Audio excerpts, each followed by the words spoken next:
He had braved 3 combat tours, pulled a dozen men back from the brink of death, and returned home hailed as a hero, only to be gunned down in broad daylight by a cop who never once glanced at his ID. What began as another routine traffic stop spiraled into a national outrage, one so raw that even the Pentagon couldn't stay silent. Eli Turner knew this road like the back of his hand. Route 67, with its peeling billboards, uneven sidewalks, and that tired oak tree leaning over the pavement like an old sentinel. His thoughts weren't on danger. They were on home. Fixing his mother's leaking roof, firing up the grill, relearning the quiet rituals of normal life. After everything overseas, America was supposed to be safe. Then came the cruiser. Sirens burst to life behind him, red and blue cutting through the dusk. Eli glanced at the mirror, calmly flicked his signal, and eased his SUV onto the shoulder. He parked, inhaled deep, and rolled down his window. His military ID hung from the visor, exactly where it had rested since his last deployment. Heavy footsteps approached, too fast, too aggressive. Eli's instincts sharpened, but discipline steadied his body. "Don't move. Don't provoke." The officer appeared, face flushed, jaw tight. "Out! Now!" The command was sharp, venomous. "Yes." "Sir?" Eli answered, his tone even. He stepped out slowly, hands raised high. The evening breeze caught the edge of his hoodie, flashing the bronze star inked along his ribs. As he shifted, his wallet and ID slipped, landing at the officer's boot. The cop never even glanced down. "You one of those street punks?" The officer sneered. "Think you're somebody?" "I'm Staff Sergeant Eli Turner," he replied, steady and firm. "United States Army." The officer's smirk was colder than the weapon in his grip. "Good. Then you should know what's coming." His finger tightened on the trigger. Eli never saw the muzzle flash, only felt the crushing force as the round tore into his chest.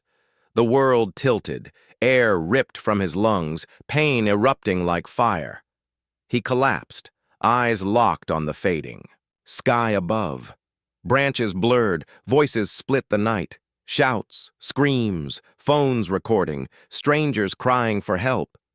"Call an ambulance!" The officer stood over him, weapon still trained. "Stay down!" Blood spread beneath Eli's shoulders. His pulse thundered in his ears.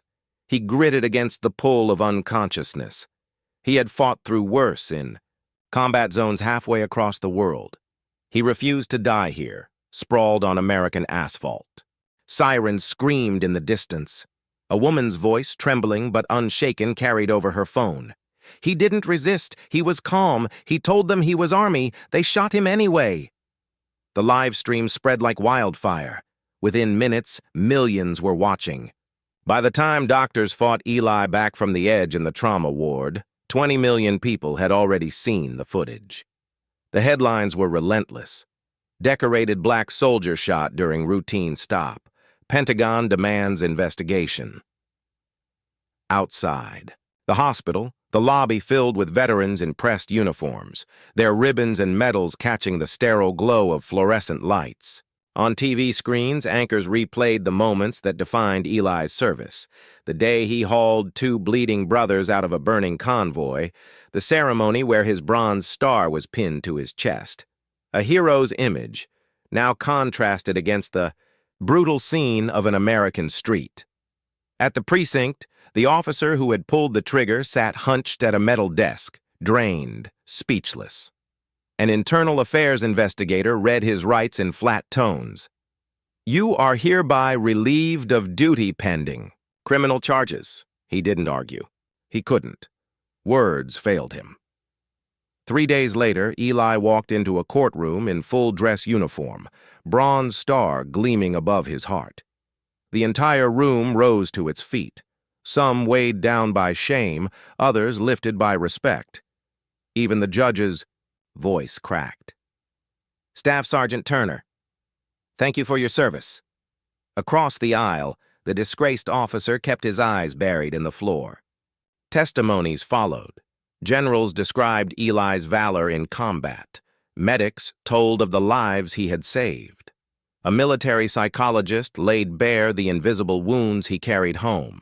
The jury needed less than 2 hours. The verdict was swift. Guilty. Abuse of power. Intent to harm. When the sentence was announced, Eli didn't celebrate. His eyes shut slowly as though absorbing the weight of what had been won. This wasn't victory for him alone. It was for every veteran who returned home, expecting peace only to meet suspicion and violence. For every Black American who lived with the gnawing fear that compliance might still not be enough.